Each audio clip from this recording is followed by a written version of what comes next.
সকালে আমার প্রিয় বন্ধুরা, আশা করছি তোমরা যে যেখানে আছো সকলেই ভালো আছো, সুস্থ আছো, আর আমিও ভালো আছি। উত্তর 24 পরগনা জেলার ছোট্ট একটি গ্রাম থেকে আমি সুপ্রিয়া, আর আমার ব্লগ চ্যানেলে সবাইকে জানাই অনেক অনেক স্বাগত, অনেক অনেক ভালোবাসা। আর হ্যাঁ বন্ধুরা, ভিডিওটি স্কিপ না করে সম্পূর্ণ দেখার অনুরোধ রইল তোমাদের কাছে। তো এখন আমি রান্না করছি, মন আমার কোলে বসে আছে। তো রান্নাটা করার পরে আমি যাব হাঁসগুলোকে জল দিতে। তো আমি রান্নাটা সেরে চলে আসলাম হাঁসগুলোকে জল দিতে, কারণ হাঁসগুলো না গরমে খুব কষ্ট হচ্ছিলো ওদের, কারণ একটু জল পেয়ে দেখো খুব সুন্দর স্নান করছে ওরা। আর রোদের জন্য না চারপাশে জলটাও সব শুকিয়ে গেছে, এপাশে একটু জল বেঁধেছিলো সেটাও শুকিয়ে গেছে, ওই জন্য ওদের স্নান করা খুব কষ্ট হয়ে গেছে। আর তোমাদের দাদাভাই যে ইট দিয়ে ওটা করে দিয়েছে, তো ওখানে আমি প্লাস্টিক দিয়ে ওদের জল ভরে দিয়েছি। তো হাঁসগুলো ওখানে স্নান করছে, আমি চলে আসলাম রান্নাঘরে। তো তখন সবার খাওয়া দাওয়া হয়ে গেছে, এখন আমি ঘরটাকে লিপে দিচ্ছি। আমি লাস্টে খেয়েছি, কারণ সবার খাওয়া হয়ে গেছিলো, সবাই খেতে দিয়ে তারপরে আমি খেয়ে নিয়েছি। তো এখন এই রান্নাঘরটা লিপে দিচ্ছি, কারণ ওই আমাদের খাওয়ার পরে জায়গাটা না লিপে না ওই এঁটোকাটা থাকে, তো ওই জন্য পরিষ্কার করে তারপরে এঁটোকাটাগুলো তুলে নিয়ে বালতিতে আমি যে জায়গাটা নোংরা হলে ওখানে ফেলে দিয়েছি, আর এই রান্নাঘরটা আমি এখন লিপে নিচ্ছি। তো রান্না করার যে হাঁড়ি কড়াইগুলো আমি কলপারে ভিজিয়ে রেখেছি, আর এই অল্প কটা থালা বাসন এখানে লিপার পরে তারপর আমি কলপারে নিয়ে যাব। তো বাসন কটা নিজেই মোনাকে স্নান করাতে হবে, আজকে একটু খাওয়া দাওয়া করতে আমাদের দেরি হয়ে গেছে, কারণ বাড়িতে অনেক কাজ, ওই গাছপালাগুলো কেটেছে না, সব ঠিকঠাক করতে হচ্ছে, কারণ মেঘ হলে তো সব ভিজে যাবে। তো আমার রান্নাঘরটা লিপা হয়ে গেছে, এখন আমি যাব কলপারে। তো কলপারে বাসনগুলো তখন ভিজিয়ে রেখে গেছিলাম, এই থালা কটা শুধু এখন আমি নিয়ে আসলাম। তো আমি বাসন মাজা শুরু করে দিয়েছি। তারপর তো তখন বললাম ওনাকে স্নান করাতে হবে, তো বাসন কটা মেজে তোমাদেরকে দেখাবো মেয়েটাকে স্নান করানো।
মাজা হয়ে গেছে, এখন আমি এগুলোকে ধুয়ে নিচ্ছি। তো আজকে আর জল চেপে নিয়ে আমি আলাদা করে গামলায় করে, তো আজকে আমি বসে বসে এই বাসনগুলো ধুয়ে নিচ্ছি। কলটাতে কি হয়েছে, এই গরমের সময় আসলে না বেশি জল পড়ে না, ওই জন্য অল্প অল্প জল পড়ে, তো ওই দাঁড়িয়ে করতে গেলে খুব কষ্ট হয়ে যায়, ভাবলাম বসে বসে বাসনগুলো ধুয়ে নিই। তো আমি তখন নিজে নিয়েছি, তো আর ওই যে জলটা ছিল বাসন মানে ধুচ্ছি, ওই জলটা ওর উপর গিয়ে পড়ছে, তাড়াতাড়ি করে আর কি সবগুলো উঠে যাচ্ছে আর কি। বাসন ধোয়ার পরে আমি এই জলটা ছিল ওই হাঁড়িতে বাঁধানো, সেটাই বাসনের উপর ঢেলে দিয়েছিলাম আর কি, তাহলে সাবান গেজাটা উঠে গেছে। এবার আমি জলটা দিয়ে ধুয়ে নিচ্ছি, তাড়াতাড়ি করে হয়ে যাচ্ছে। তো আমার এই বাসনগুলো ধোয়া হয়ে গেছে, এখন আমি ওগুলো নিয়ে ঘরে চলে যাবো রান্নাঘরে। তো আর অল্প কটা বাসন আছে, ওটা রেখে তারপরে আমি মোনাকে স্নান করে দেবো। তো তখন কটা নিয়ে গেলাম, আর এই বাদ বাকিগুলো এখন নিয়ে গেলাম। তো এদিকে আমি চলে এসেছি মোনাকে স্নান করাতে। তো একাই মানে জল চেপে দিলে একাই স্নান করে নিতে পারে, তো ভাবলাম আজকে আমি স্নান করে দিই। আজকে অনেকটা নোংরা লাগিয়েছে গায়ে, ওই যে আমি কাজ করছিলাম ও আমার পিছন পিছন দৌড়াচ্ছিল, তো পাতায় যে ধুলো টুলো সব গায়ে গেছে, ওই জন্য ভাবলাম একটু সাবান মেখে ভালো করে স্নান করে দেবো। কিন্তু ও চাইছিল না যে আমি ওকে করিয়ে দেবো, একাই করবে স্নান, বলছিল জলটা চেপে দিয়ে মা তুমি চলে যাও। তো একা করলে কী হবে, ওই মানে সাবান মাখতে খুব ভালোবাসে, ওই সাবানটা পুরো শেষ করে দেবে আজকে, ওই জন্য ভালো ওই সাবানটা ধরে রেখেছে, ওই মাখবে একা।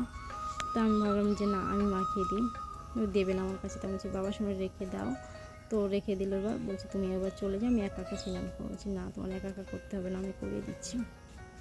ও একা স্নান করতে খুব ভালোবাসে। আর বাচ্চা কাচ্চা জানি যে শীতকালে স্নান করে না, কিন্তু আমার এই ছোটো মেয়েটা শীতকালে খুব মানে জল থেকে উঠতে চায় না, আর যেমনি জল থেকে উঠতে চায় না সে গরমকালে কেমন স্নান করবে। আর বড়টা তো এই গামলার ভিতর জল চেপে বসে থাকে। তো বড় মেয়ে স্নান হয়ে গেছে, ছোটো মেয়েটাকে করাচ্ছি। তো ওকে আমি করাচ্ছি, বলছে আমিও করবো। তাই বলছি ঠিক আছে, তুমি পরে যখন মানে ছিনান করবো তখন তুমি একা একা করে নিও, এখন আমি করিয়ে দিই। তো এই যে মনার ছিনানটা হয়ে গেছে আর প্রায়। তো আজকে আর বেশি ভিজাবো না, কারণ তো সারাদিন তো 2-3 বার ছিনান হয়ে যায়, 2 বার বলছি ভুল, 3বারই ছিনান হয়ে যায়, সকালে, দুপুর আর রাত্রে আর কি। তো রাত্রে মাথায় জল দিই না, শুধু গাটা ধুয়ে দিই। তো ছিনান করাচ্ছে, বলছে মা আমি কিন্তু কাঁঠাল খাবো ছিনান করে। তা বলছে আগে তো গাটা মোছো, তারপরে দেখবো কাঁঠাল পেকেছে কিনা। কাঁঠালটা হচ্ছে কি ওর পিছিয়েছিল আমাদের বাড়িতে, তখন একটা কাঁঠাল নিয়েছিল। তা আমার মনে হচ্ছে কাঁঠালটা পাকেনি, হাত দিয়ে দেখলাম বেশি নরম হয়নি, কিন্তু ওরা বায়না করছে যে খাবে। বললাম ঠিক আছে ভেঙে দেবো, দেখা যাক পেকেছে কিনা, পাকলে তো ভালো, আর না পাকলে কী করা যাবে আর। তো হচ্ছে কি এই সব ফলই ভালো খায় খুব, মানে কাঁঠালটাও খুব প্রিয়। তো ওই জন্য বারবার বলছিল কাঁঠাল খাবো। বলছি ঠিক আছে, চানটা হয়ে যাক তারপর আমি তোমাকে কাঁঠাল ভেঙে দেবো। তো ঠাকুর যেন পেকে যায়, কাঁঠালটা না পাকলে তো আমার মেয়েটা খেতে পারবে না। তো যাই হোক, 2-1 কোয়া তো দিতেই হবে ওকে, বাচ্চা মানুষ খেতে চাইছে তখন থেকে। তো আমি বললাম ঠিক আছে তুমি ঘরে যাও, আমি প্যান্টটা ধুয়ে নিয়ে আসছি। তাও ওই পাটা ধুয়ে দিয়ে আমি ঘরে পাঠিয়ে দিই, তারপর যাবো দেখি কাঁঠালটা কী হয়েছে। তো মনে তো ছিনান হয়ে গেছে।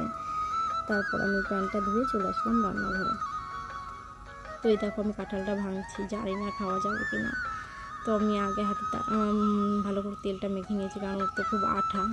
তো দেখো আমি খুলতেই পারছিলাম না, এত টাইট, মানে এখনও শক্ত রয়েছে। তো এই যে কাঁঠালটা মানে হলুদ হয়ে গেছে, পুরো পাকেনি, শক্ত আছে, ওই জন্য বেশি খাওয়ালাম না, 2-3 কোয়া খাইয়ে ওকে ঘুম পাড়িয়ে দিয়ে আসলাম।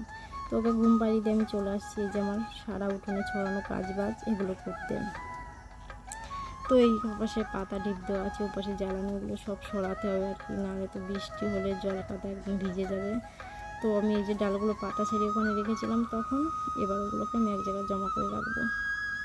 আর ওদিকে তোমাদের দাদা ভাই চলাগুলো ফেলে দিচ্ছে, আর মা ওদিকে ঝাড় দিয়ে পাতাগুলো এক জায়গায় জড়ো করে দিচ্ছে। তারপরে আমি ওইগুলোকে এক জায়গায় মানে রেখে তারপর একটা প্লাস্টিকের ঢেকে দেবো, তাহলে উপর দিয়ে জল দিতে পারবে না।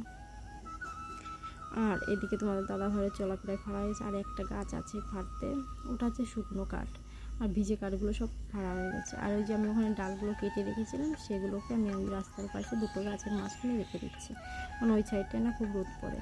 দুটো গাছের মাঝখানে রাখছি যাতে পড়ে না যায়, মানে দুপাশে চাপা দেওয়া থাকবে আর কি, ওই জন্য আমি ওইখানটায় রেখে দিচ্ছি। আর ওইখানটায় না খুব রোদ পড়ে, ডালগুলো তাহলে তাড়াতাড়ি করে শুকিয়ে যাবে, আর তাড়াতাড়ি করে শুকিয়ে গেলে ঘরে নিয়ে আসতে পারবো। আর এত কাঠ তো একসঙ্গে ভিজানো যাবে না, আর শিরি গাছে কাঠ তো বেশি দিন লাগে না, 2-3 দিন হলে শুকিয়ে যায় রোদ পড়লে। আর আমাদের বাড়িতে খুব রোদ পড়ছে, গাছগুলো ছেটে দেওয়া হয়ে গেছে তো, ওই জন্য খুব রোদ পড়ছে। আর ওই যে আমার ওইখানটায় আর অল্প কটা ডাল আছে, তারপর রেখে দেবো। আর জায়গাটা খুব সরু তো, ওই জন্য একবারে রাখা যাচ্ছে না, সব কাঠগুলো নিয়ে নিচে রেখে তারপর রাখতে হচ্ছে।